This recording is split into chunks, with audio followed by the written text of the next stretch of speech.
ನಮಸ್ಕಾರ.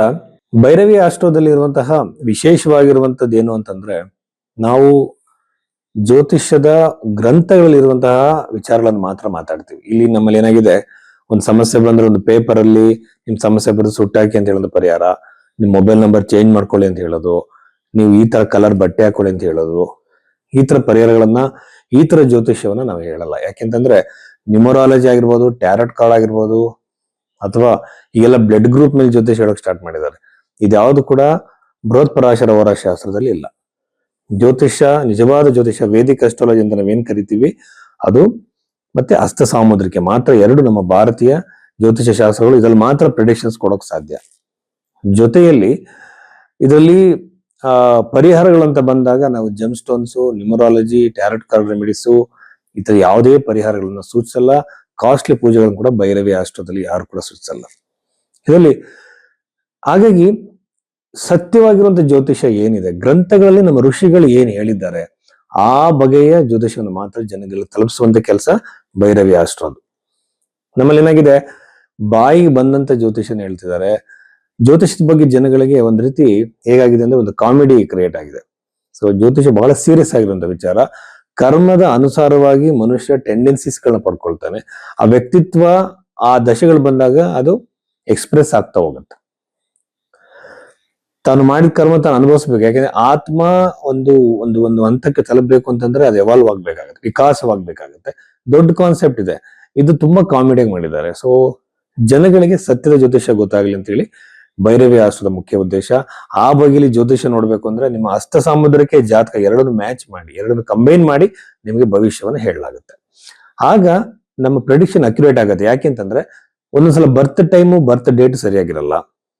ಹಾಗಾಗಿ ಹಸ್ತರೇಖೆಗಳನ್ನ ಮ್ಯಾಚ್ ಮಾಡಿದಾಗ ನಮಗೆ ಕೆಲವಾರು ವಿಚಾರಗಳು ಸ್ಪಷ್ಟವಾಗಿ ಹೇಳ್ಬೋದು. ಸೊ ಈ ಬಗೆಯ ಕನ್ಸಲ್ಟೇಷನ್ಗೆ ನೀವು ಭೈರವಿ ಆಸ್ಟ್ರೋನ ಸಂಪರ್ಕಿಸಿ, ನಿಮ್ಮ ಹಸ್ತದ ಫೋಟೋಗಳನ್ನ, ನಿಮ್ಮ ಜಾತಕವನ್ನ ಕಳಿಸಿ ವಿಶ್ಲೇಷಣೆ ಮಾಡಲಾಗುತ್ತೆ. ವೃಶ್ಚಿಕ ರಾಶಿ 2026 ಜುಲೈ ತಿಂಗಳ ಈ ವಾರ ಫಲದಲ್ಲಿ ವೃಶ್ಚಿಕ ರಾಶಿಯಲ್ಲಿ ಜನಿಸಿದಂತವರಿಗೆ ಹೇಳೋದಾದ್ರೆ, ರಾಶಿಯಿಂದ ಸಪ್ತಮ ಭಾವದಲ್ಲಿ ಷಷ್ಠಾಧಿಪತಿ ಸಪ್ತಮದಲ್ಲಿರುವಂತದ್ದು ವೃಶ್ಚಿಕ ರಾಶಿಯವರಿಗೆ ಜೀವನದಲ್ಲಿ, ವೈವಾಹಿಕ ಜೀವನದಲ್ಲಿ ಕಿರಿಕಿರಿಗಳು, ಜಗಳಗಳು ಕ್ರಿಯೇಟ್ ಆಗುತ್ತೆ. ನಾನಾ ತರದ ಟೆನ್ಷನ್ಗಳು ಕ್ರಿಯೇಟ್ ಆಗುತ್ತೆ. ಮಿಸ್ಅಂಡರ್ಸ್ಟ್ಯಾಂಡಿಂಗ್ಗಳು, ದೂರ ಆಗುವಂಥದ್ದು, ಒಡಕು ಮೂಡುವಂಥದ್ದು, ಸೆಪರೇಟ್ ಆಗುವಂಥದ್ದು, ಈ ಎಲ್ಲ ಸಾಧ್ಯತೆಗಳಿರುತ್ತೆ. ನಿಮ್ಮ ಮಾತಿಂದ, ನಿಮ್ಮ ಕಮ್ಯುನಿಕೇಶನ್ ಇಂದ ಚೇಂಜ್ ಮಾಡ್ಕೊಳ್ಳಿ. ತುಂಬಾ ಜನ ಕೇಳ್ತಿರ್ತಾರೆ, ಸರ್ ಈಗ ಗ್ರಹಗಳೆಲ್ಲ ನಿರ್ಧಾರ ಮಾಡಿದ್ರೆ ನಮ್ಮ ಕೈಲಿ ಏನು ಇಲ್ವಾ ಅಂತೇಳಿ. ಖಂಡಿತವಾಗ್ಲೂ ಇದೆ. ಫ್ರೀ ವಿಲ್ ಅಂತ ನಾವೇನ್ ಹೇಳ್ತೀವಿ, ನಮಗೆ ಆಗಿರುವಂತಹ ಶಕ್ತಿ, ನಮ್ಮ ಡೆಸ್ಟಿನಿಯನ್ನ, ನಮ್ಮ ಹಣೆ ಬರವನ್ನ ಬದಲಾವಣೆ ಮಾಡುವ ಶಕ್ತಿ ನಮಗೆ ದೇವರು ಕೊಟ್ಟಿದ್ದಾನೆ. ಗ್ರಹಗಳು ಮೀರಿ ನಾವು ಹೋಗ್ಬೋದು. ಅದು ಬೇಕಾದ್ರೆ ಮನಃಶಕ್ತಿನ ಬೆಳೆಸ್ಕೋಬೇಕು, ಸೆಲ್ಫ್ ಕಂಟ್ರೋಲ್ ಅನ್ನು ಬೆಳೆಸ್ಕೋಬೇಕಾಗುತ್ತೆ. ಅದನ್ನ ಬೆಳೆಸ್ಕೊಂಡಾಗ ಯಾವುದೇ ಜಗಳವನ್ನ ಮುಂದೆ ಭವಿಷ್ಯದಲ್ಲಿ ನಡಿಬೇಕಾಗಿರುವಂತಹ ದೊಡ್ಡ ಪ್ರಮಾಣದ ಜಗಳಗಳನ್ನ ಕಡಿಮೆ ಮಾಡಬಹುದು, ದೊಡ್ಡ ನಷ್ಟಗಳನ್ನ ನಾವು ಕಡಿಮೆ ಮಾಡ್ಕೋಬಹುದು. ಹಾಗಾಗಿ ಜ್ಯೋತಿಷ್ಯ ಇದೆ, ಅದನ್ನ ನಾವು ಉಪಯೋಗಿಸ್ಕೋಬೇಕು.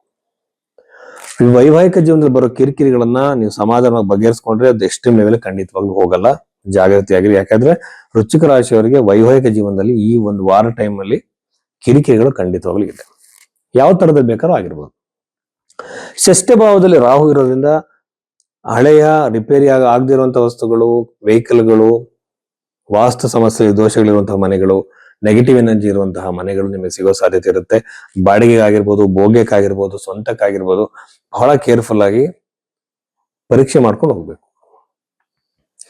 ನವಮ ಭಾವದಲ್ಲಿ ಗುರುಗ್ರಹ ಇರೋದ್ರಿಂದ ತಂದೆಯ ಆರೋಗ್ಯದಲ್ಲಿ ಸುಧಾರಣೆ, ತಂದೆ ಜೊತೆ ಉತ್ತಮ ಬಾಂಧವ್ಯ, ತಂದೆ ಇಲ್ಲ ಅಂದಾಗ ತಂದೆಯ ಸ್ಥಾನದಲ್ಲಿರುವಂತಹ ವ್ಯಕ್ತಿಗಳಾಗಿರ್ಬೋದು, ಅವ್ರ ಜೊತೆ ಉತ್ತಮ ಬಾಂಧವ್ಯ ಬೆಳೆಯುತ್ತೆ. ಆಧ್ಯಾತ್ಮಿಕ ಪ್ರಗತಿ, ಈಗ ಆಧ್ಯಾತ್ಮಿಕ ವಿಚಾರಗಳಲ್ಲಿ ಮೆಡಿಟೇಷನ್ ಪ್ರಾಕ್ಟೀಸ್ ಮಾಡ್ತಿರ್ತಾರೆ, ಪ್ರಾಣಾಯಾಮ ಪ್ರಾಕ್ಟೀಸ್ ಮಾಡ್ತಿರ್ತಾರೆ. ಇದೆಲ್ಲದ್ರೂ ಕೂಡ ಅನುಕೂಲಗಳಾಗ್ತಾ ಹೋಗುತ್ತೆ ವೃಶ್ಚಿಕ ರಾಶಿಯಲ್ಲಿ ಜನಿಸಿದಂತವರಿಗೆ.